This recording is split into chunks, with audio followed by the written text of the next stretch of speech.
Sorry, I'm a big huge Animaniacs fan. Hi everybody, happy Friday. This is episode show convo, however you want to call it. 25 of Creative Quarantine, and I'm here with the amazing, just beautifully talented soul, Sammus. What is up? How are you? Hi, I'm great. I'm great in part because seeing your wonderful face, I mean, you're like slaying in quarantine, I have to say.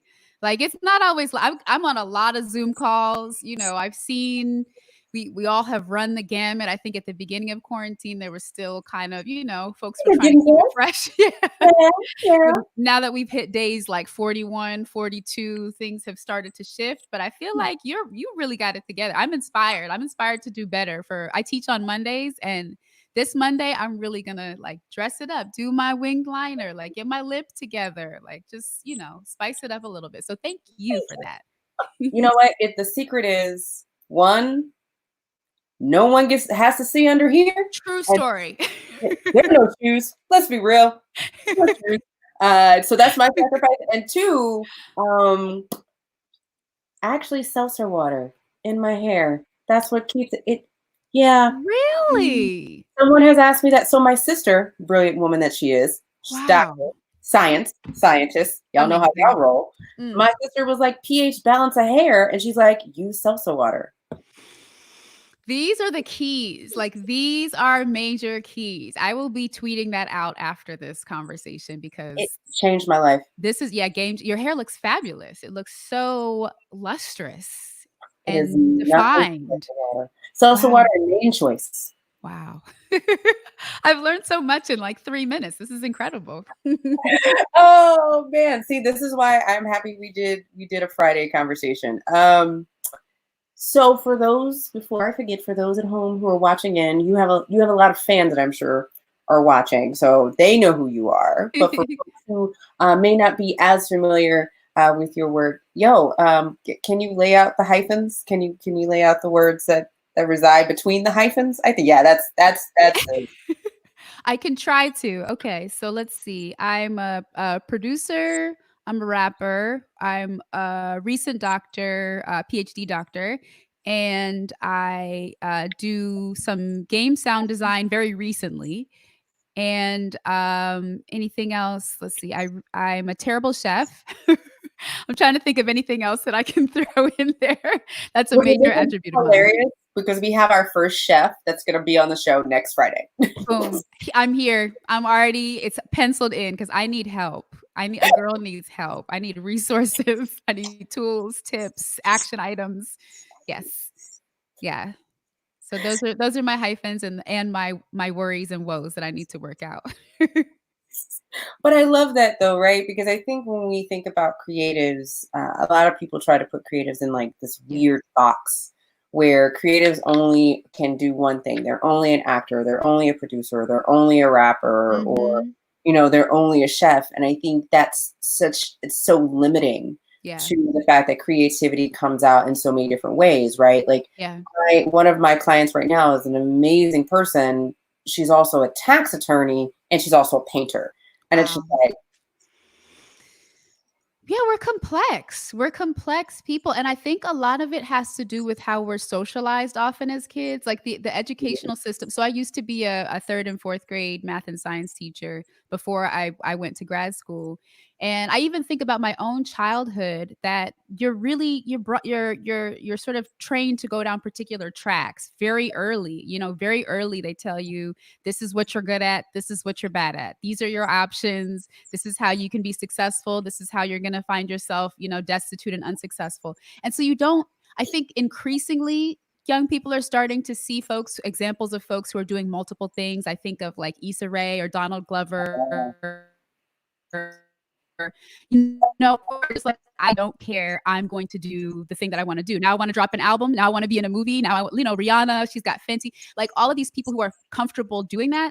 But I feel like when I was younger, it was like you pick the thing and you do it. and that's kind of what your life has to be about. So it's difficult when you get older, when you're someone who has multiple interests, recognizing like, oh, I get to continue doing all of these things like fully. I don't have to put one away so that the other one can thrive. You know, it's difficult coming to that realization without kind of guides, people to help you through that. Well, and I also think that there's this thing, because I remember, because back in the day when I went to school, we used to have to take these aptitude tests every year, right? Yeah. And it used to be like, these are the things that you were interested in, and here are things Right. I Oh could my take God, I forgot about that. Yeah. And mine used to be all over the place. I'd be like, so this says I could be an actor, and this Right. says that I could be a lawyer. I don't know what to do. Right. What is the intersection of these, you know? Is there one? Is there one? Yeah. And no one tells you it's a skill set, right? Like it's a skill set that can be Mm. reapplied in so many different places Yep. if you just learn what the nuances are of the technical part, right? Yes. And Yes. it's so interesting because we've had this conversation about you. I love the way that you look at the science of music. Like Mhm. it is, and I have a really good friend, Carolyn Malachi, who I'm Mhm. sure you know each other Yeah, or yeah. and Carolyn is the same way. Like I've known Carolyn for years. Went on tour with her, Middle East, came over. But when you really talk to her Mm. about the science of what she does and the Yeah. study of what she does and the business of what she does, like Yeah. it is more than just trying to get on a chart. It is Yes. truly enjoying and knowing what music is. So like for Mhm. you, like do you just see like math and like notes like in the air while you're working? Is that what happens? I wish kind of like the A Beautiful Mind scenario where you got all everything swirling around. Unfortunately not. I definitely come into it, I think, in the same way that like a kid goes to like an a blank canvas. You know, you sit down and it's like, okay, time to relearn everything. Time to go through this process again. And I feel like now that I'm older, I'm more comfortable with the idea that every time you go to create something, it presents new challenges, that Yeah, even as you develop and refine your skill set, it's still a challenge to make something come into being. And so I think you're right in the sense that there are certain like tried and true techniques or things that I can use to kind of shortcut the process or shortcut my like entry into the process. Like, okay, I know how I want my vocals to sound. I know how I want, I know my favorite drum kits, et cetera, et cetera. But when it comes down to the creation, it's still like, okay, you got to sit down and make something. What's it going to be? It's still like struggling over the bits and pieces of it, which I know that you can kind of attest to in your own, production, vast production knowledge of putting a thing together. It always requires you to be like on your toes, so. And I think that's a good thing. I used to feel like, oh, when am I going to feel like comfortable? Like I know exactly what I'm doing. And I think the more folks you talk to who are doing things at a high level, the more you realize, oh, they don't know what they're doing either, but they're just comfortable with not knowing what the hell they're doing.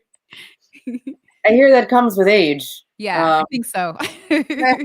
uh, I don't know. But I think that's really interesting too. And I think there's this other interesting conundrum that I love that we get to highlight that you are a producer and that you do work on your own beats and you do put together Mhm, a lot of your own, well, all of your own arrangements. mhm. And I think it was funny because last time we chatted about, folks asking like, so who did the track for you? Yep. And I remember having that same exact conversation with Jean Grey. And Yes, yes. I remember going, That's the tell me to thing. do it. It It's was her album. yeah. Yeah. Her, like, her album. He was just on it. Uh, Ah, and you have these like weird situations yeah. where in this space that women are occupying more and Mhm. more and more. I think because the accessibility honestly of being able to do it on your own, or the connectivity of the internet, or god bless it, MySpace. Let's be real, MySpace was the first thing that brought a lot of us together. um Right. that's where Yeah, my art was absolutely. back in college. you know Mhm. kind of what has been your evolution into this space, and how do you feel like, Mhm. particularly as a woman, particularly as a Black woman, particularly as a Black woman who is Mhm. multi-hyphened, with this vast background in literature, what do you Mhm. feel like you love to bring to your music? Now, I hate when Mm. people like, what do you feel like you bring to your music? Yeah. Like, what do you feel like you want to, like, what you love to Yeah. bring to your music? So I really liked what you were saying earlier about skill sets that, like, when you're younger, those aptitude tests are like, these are the jobs for you, and they're not framing it in terms of like, these are the tools that you want to develop, or these are the things that the interests that make these seemingly disparate careers make sense in like one person. And so I think for me, what I've realized is that it's about trying to communicate effectively, like my lens, my experience of the world. And so that, in working through a dissertation, that's what you're doing. Like you're doing it, Okay. painstakingly over years and years and years. You don't say. A PhD takes a lot of work. I learned that, yeah, the hard way, unfortunately. Takes a wee bit of time. But I also was definitely chilling when I was working on my PhD. I think I could have shaved off a year or 2, but I was like, "You know what? I'm here. Let me At write." your own time. Exactly. On my own time, my own pace. But I think in the process of working on the dissertation, I realized, like, okay, this process of trying to like really refine a point to its most essential component. That's what I'm trying to do with a song. Like, I'm in Mm. trying to like break this big idea down into something manageable. That's what I'm trying to do with each song, with each bar, essentially. And I think I really like kind of playing with different styles of communication, and that's something that I hope to kind of bring to my music and bring to my academic writing, in the sense that I really don't like most academic writing. I think it is intentionally obscuring and inaccessible, often for the sake of being inaccessible, and it's just can be very navel gazy. Well, it's smart for the sake of being smart, so that you sound smart saying things that you consider to be a smart thing with the Right. theory that you're presenting. Yeah, it's all about the presentation, right? And it's not about the audience, which is like, not at all what education is supposed to be about. Like, it's supposed to be 100% about kind of the conversation with other folks and bringing them in to that conversation you're trying to have. And so I think for my music writing, the way that that's influenced it is try to have this balance between being like clever and fun, really trying to have something where it's like, oh yeah, you got to think to unpack this, but also having entry points or ways that people can access the music who might not, for example, get all of the references, or might feel like they don't sort of have access to some of the really like dense bits and pieces that can be thrown into a song. So recognizing that balance and structuring a verse around trying to create spaces for people to come in and spaces where people have to sit and like really ponder over a thing has been something that I've learned in working on my dissertation, that now I try to incorporate more into my music.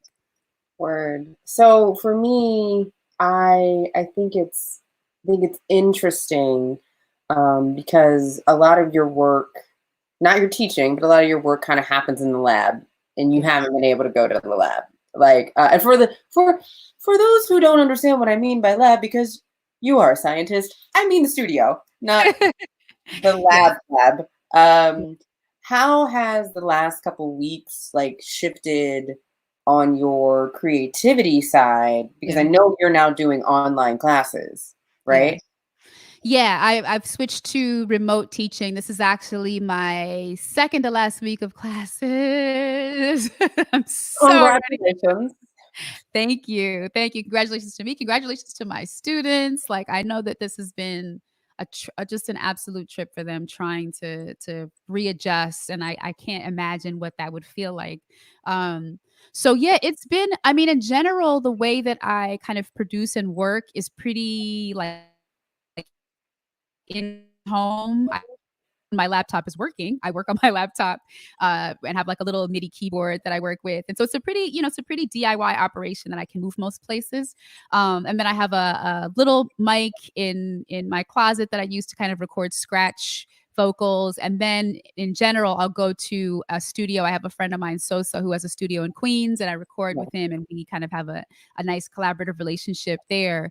But in terms of just creative output, I have not created anything over the past few weeks. I have not written any new bars. I haven't written any new beats. I have just been in like processing mode.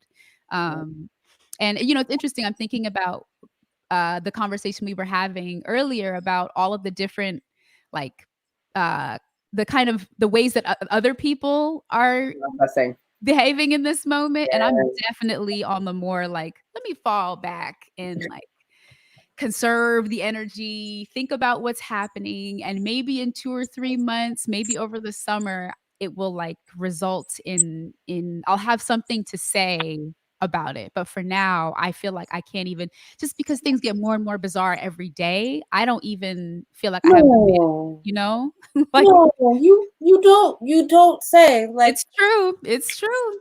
It gets wilder and wilder. Yeah. Oh, and I think it also is one of those things where I was thinking about today because I saw this article that was saying drive-in movie theaters are thriving overseas. And I was like, I think people forget the historical context of why some things existed and why some things weren't seen as good investments. Like if you were to say we were going to have theaters where people sat together and relaxed and ate food and leaned back during the Spanish flu, I don't know if people would be like, yeah, that's a sound. Right. That's a sound investment, Mr. Johnson. And or why certain things existed in a way, like the whole theory of a handshake, right? Or the theory of a greeting, or, I hope your family is well, being a greeting that people actually say to each other because it was a very intentional greeting.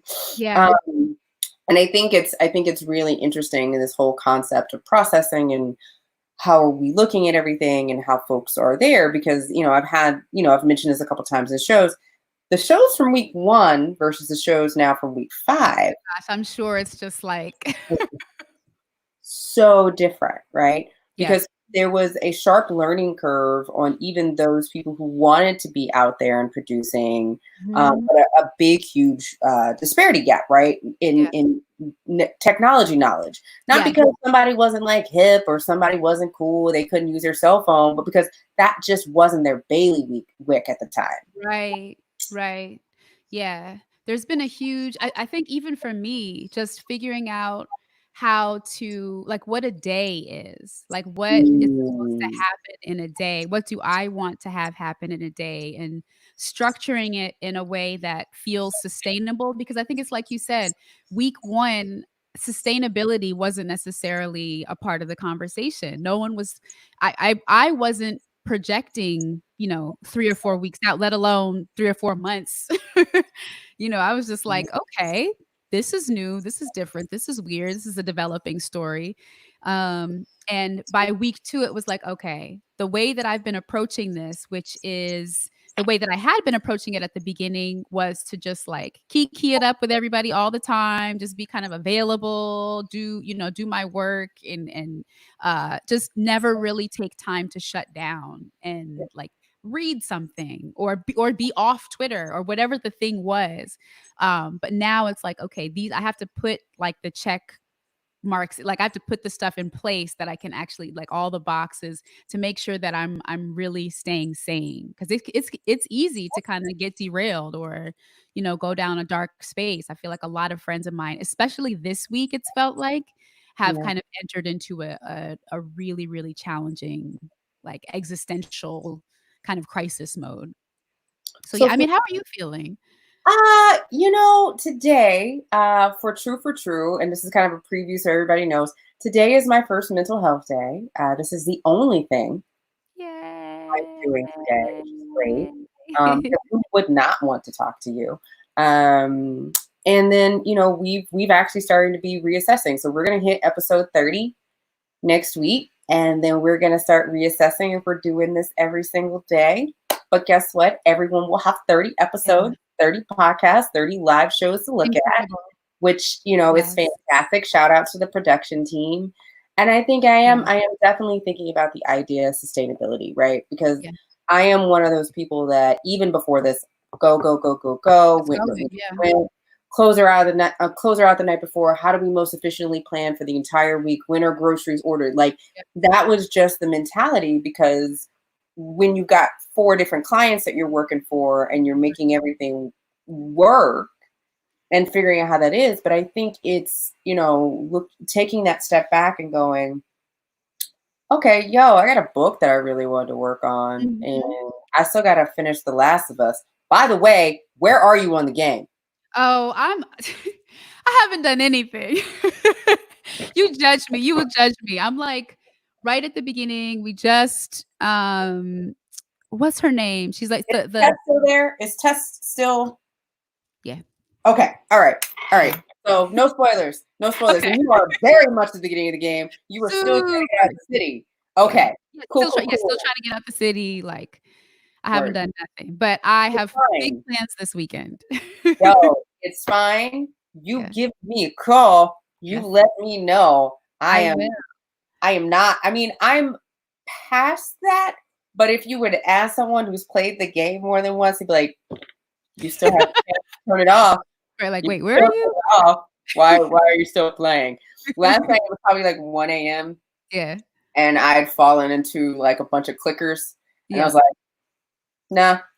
Right. Like, no. I just can't right now. Yeah, your brain will let you know when it's time. My brain was like, no more murdering zombies. You're done. So that's where I'm at. Okay. I'm glad you're in a reassessment space. I'm glad you're taking a mental health day. That is so wonderful. I mean, like just hearing and hearing about all of the hats that you're wearing and were wearing before this, it can be so difficult to really plan that time in. Like you intellectually, you know, like, oh yeah, I need to rest. I need to do these things, but it just days go by so fast. Yeah, exactly. I don't even know how right now it's 3:22? When did that happen? I'm so confused. Woke up and now it's like, oh, the sun is setting. Okay. Right. So I actually gonna take this is what I'm doing today. I'm taking my new lens out for a stroll. The benefit of the suburbs. Taking Very my cool. So yeah. No, but I mean, I think you make a really valid point of allowing ourselves to reassess so that we can have that space. And I don't think a lot of us, particularly of this generation, were programmed that way. No, we were not. Burnout is a real thing. And I think the assessment, what I'm realizing is that the assessment can happen on a daily basis. Like I used to think about it in terms of these kind of like, okay, at the end of the semester, I'm going to sit down and figure out like, what do I want to do for the summer? Or like, what did I, like the big projects, but it actually, in a kind of crisis moment like this, it has to be on a day-to-day basis and sometimes on an hourly basis. Just like, okay, how do I want to get through this next hour and be okay? And I think that for me has been the revelation. I saw this quote. There's a really wonderful website called The Creative Independent, and they publish all kinds of interviews with like artists and thinkers and like fashion folks, just any kind of creative person under the sun. And I get their little daily, they send like a daily interview basically. And one of the interviews was, I'm forgetting what her profession was, but she said that one of the tenets of folks who are entering into sobriety is this idea that you can resume prayer. And the idea there is that if you fall off or you're not able to, that kind of religious folks who use this ideology is that, if you mess up, you just start your prayer again. Like it's okay. Like you don't have to have, things don't have to be perfect for you to kind of pick up where you left off. And I think as a product I think part of this generation, there are myriad issues that go into us having this sense of like, I always have to be on, I always have to be working, I have to be perfect, I can't mess up. Like the Yeah, layers are and being Black women doing this, I think there's an added layer of like, there's no room for failure. You gotta be, right. you gotta be tip top perfect, all your I's dotted, all your T's crossed, all the freaking time. And so that translates into our, personal lives and in other spaces where we're not giving ourselves the freedom to like, oh, I said I was going to work out today and I didn't work out. That doesn't make me a bad person. It means I messed up today, maybe, and then tomorrow I'll try again. Like Or I'll maybe your resume. body was like, sit down. And right, exactly. Maybe your body was like, this is not the time. You don't need that right now. What you need to do is take your behind to sleep. I was Exactly. asking you was say, literally, and actually a great example of that. I was clocking 10 miles a week, guys. Yeah. I Wow. have to work out. Wow. Oh, that's amazing. So I was clocking 10 miles a week. I've Yeah. got an amazing nerdy trainer. Shout Yeah. out to Keep Girl Strong, who's been doing Skype I calls. love Keep Girl Strong. Yes, Yes. Robin, Oh my God. Robin is amazing. So Robin's So good. my Wow. personal trainer. She's been keeping me together because I love I her. have back issues from running too many half marathons and too many races. So I did something. I went too fast, did a mile too quick, trying to fit something in, jacked up my back. And this week I assessed myself. So you know what? You have to move around. So you get to power walk. You get to power walk for an entire week. And guess what? You're still going to get 6 miles in. It's Yeah. not 10. But guess Yeah. what? You're going to power walk. This is Yeah. what we're going to do. And when your Exactly. back is hurting, you're going to sit down. Sit down. Right? Right. Just as my sis who just said, shout out to my bar partner, shout out to my study partner from law school, Monique Ray. Burnout is real. And It's she got so real. 3 kids. Whew, I like felt the secondhand burnout.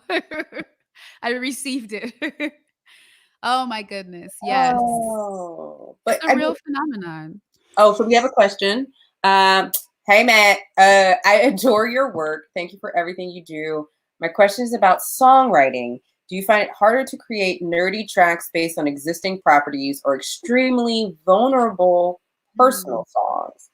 Ooh, that's a very good Or question. we're saying America versus Mario Kart. Is that what we're? I think so. I think so. Yeah, yeah. I think it can be they can both be equally challenging in the sense that I think when you're creating a song based on an existing property, you're in some ways beholden to an audience that already exists around that. And so it's like this dance of trying to honor, the folks who love this game or love this like character or whatever the thing is, and also trying to put your unique spin on it. So I feel like I've been able to like not be as worried about that now. I used to be really, really stressed out about that. And that is tied not only to just like kind of creative anxieties, but also, being a Black woman in geek space, I think there is understandable fears about how people will react to, like, for example, me taking on the space of Sammus, like that there could be very real retaliation in a lot of different ways for that. So I think that that's one set of anxieties. But with the extremely vulnerable personal songs, in general, I think I said this in my last conversation with Angelique that um I cry a lot.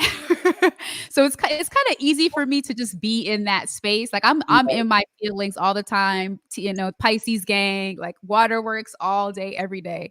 But as far as like the writing of it is easy. I think the presenting of it can be difficult because I know that after the fact, it's going to mean that part of me is exposed or that those conversations are conversations I'm going to end up having for a long time. So like the song that I think many folks know me for is a song called 1080p about kind of working through um, my depression while in grad school. And it's been a really powerful song to have out there, but it's also meant having kind of really difficult conversations often with folks.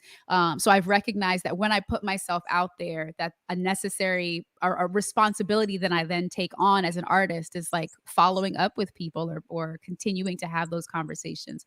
So that was very unsatisfactory answer, but both are difficult. But in general, since I'm already in my feelings, I think it's easier to write the kind of like very, very personal, vulnerable songs.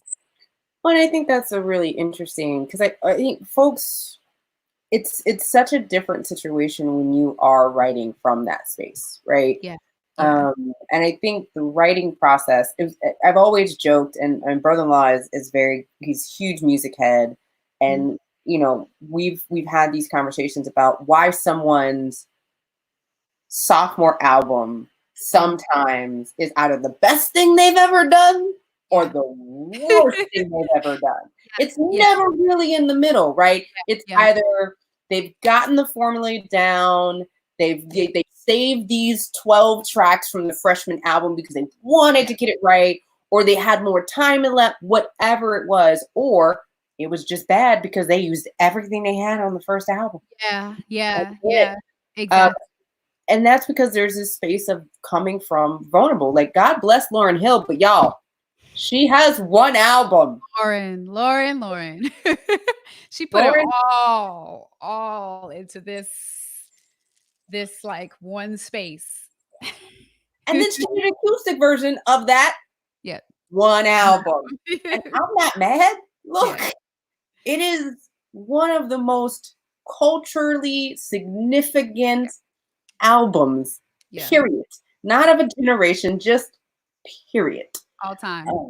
All time. Look, this is why Lauren still gets invited to perform places, even though it's pretty incredible. Yeah, no, it really is incredible to think of putting out an album and then having a sort of 25-year lifespan for that. But it speaks to exactly what you're saying, that you can pour everything into that and simply not have any more to give after that. So it's definitely it's a balance, I think, with trying to figure that out. And the other part of balancing that out is that it can be dangerous to write only from a place of pain, in the sense that people begin to feel like that's what you do and they have a preference for that. So I think of folks like Mary J. Blige, who people have been like, oh, I only like her music when she was like really messed up, or when she was really going through it. But when she got happy, right? Every breakup song ever of my college career came from Mary J. Blige. Mary J. Blige. That was it. Like, exactly. They know how to speak. Mary J. was when you were really sad and it just happened. And Erica was when you were like, no, I'm not going to, no. I'm ascending, right? Exactly. They become these like patron saints for these particular moments. And I think as an artist, that can be really hard. That can be a lot of pressure, but also just a really hard space to be in. Like, if it's the thing that I'm trying to figure out right now, or I think, once I get back into being able to write and think creatively, is how to write. And it seems crazy to say this now, but how to write from a place of joy, like what it means to try to write about the things that I love in as rich a way that I feel like I can talk about the things that piss me off or the things that make me sad, the things that hurt me.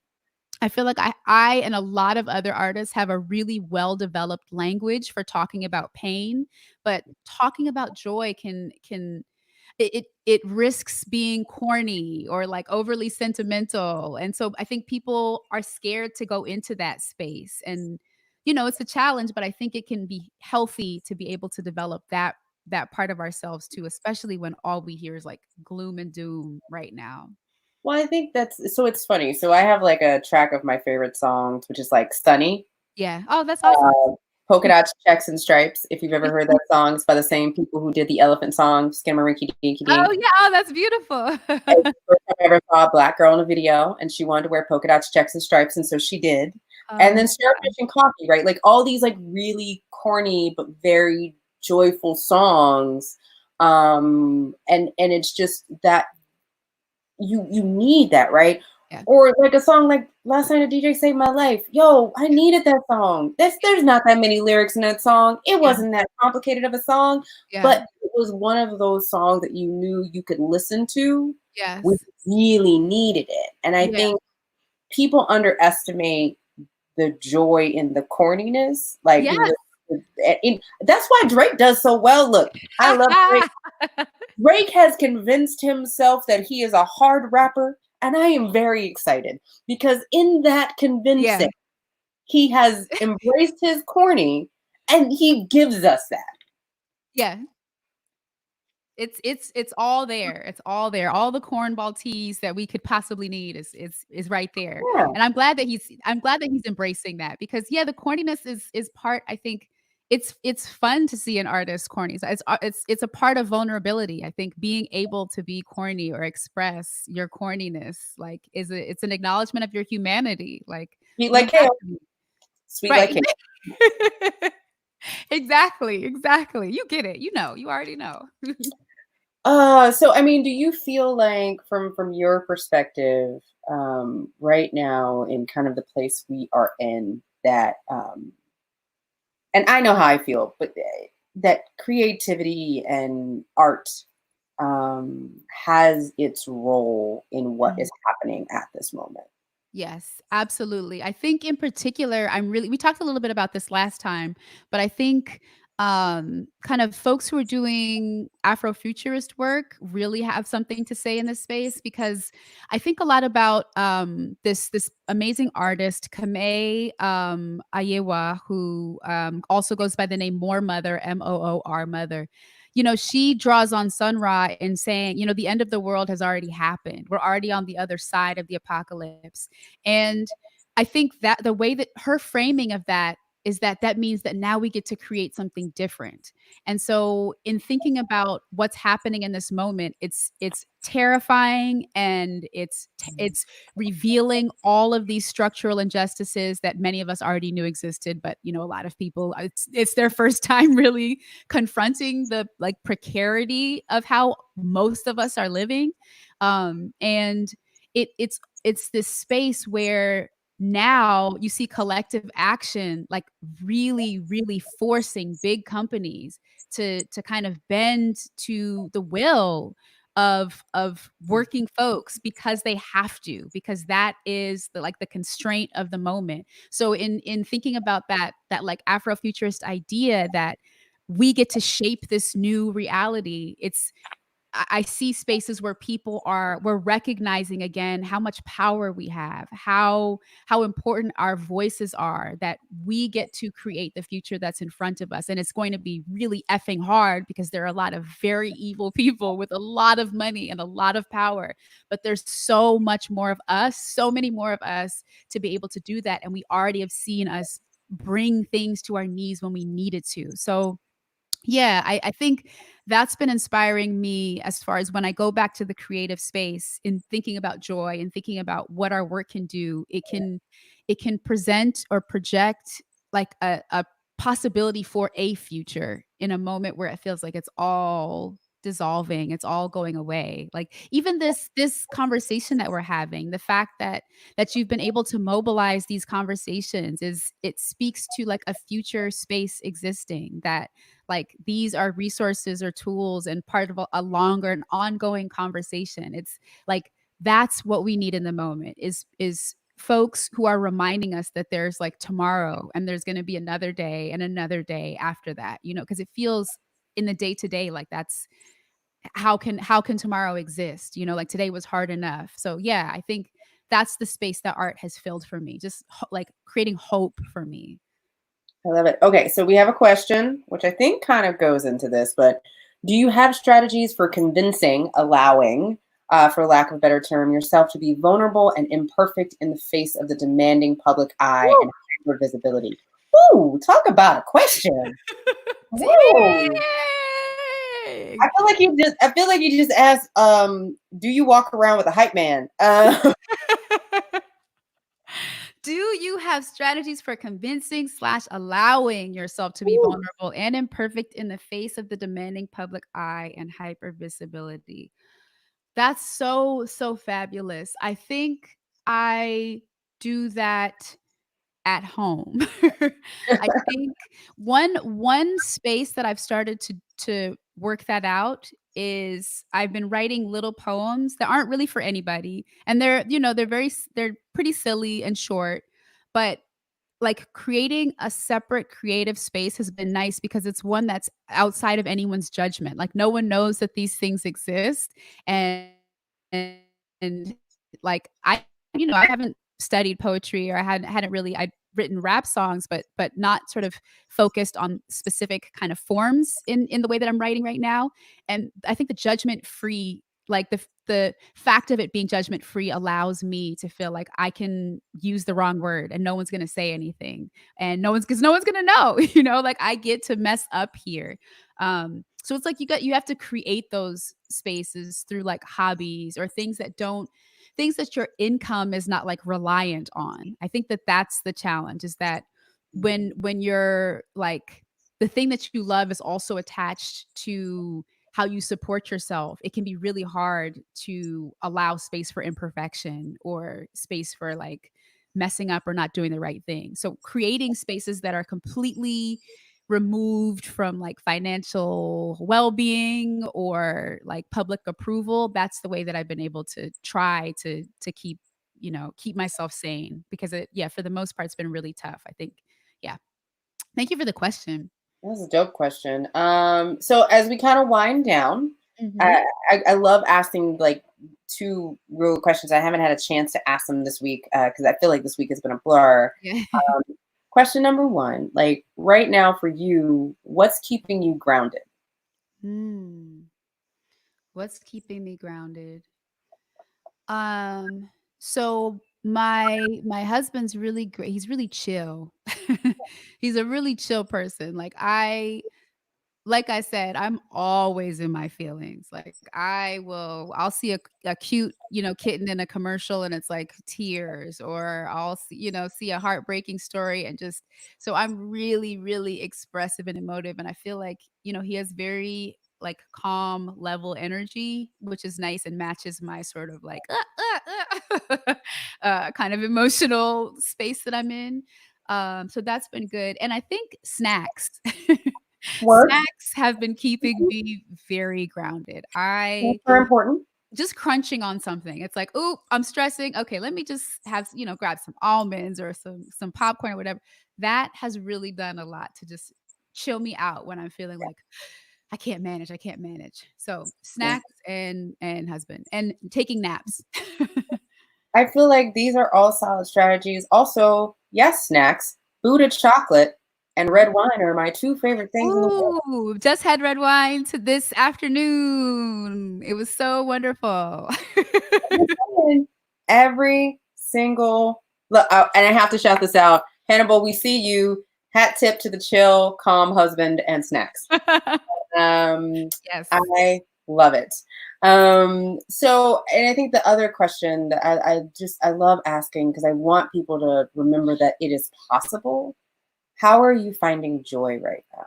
Mm, Besides snacks, yeah. because snacks are joy, and so is Besides red that, wine. I think, yes, those are definitely all spaces of joy.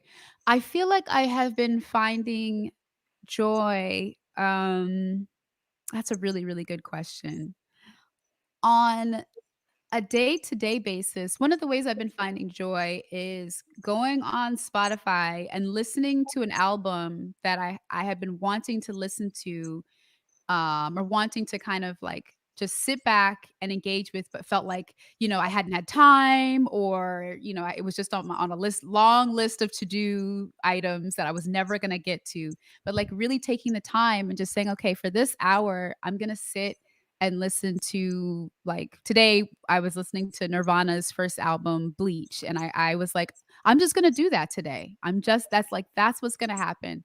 And doing that felt really good. It was like, okay, I did it. I wanted to do this and I did it. And that's been really special to me. And the other thing that's been giving me um a lot of joy is, there's so many things. So I wanna like pick the best thing, is probably just having conversations with friends that I haven't connected with in a long time. Like, we don't have to talk all the time. I think everybody's pretty burned out on Zoom.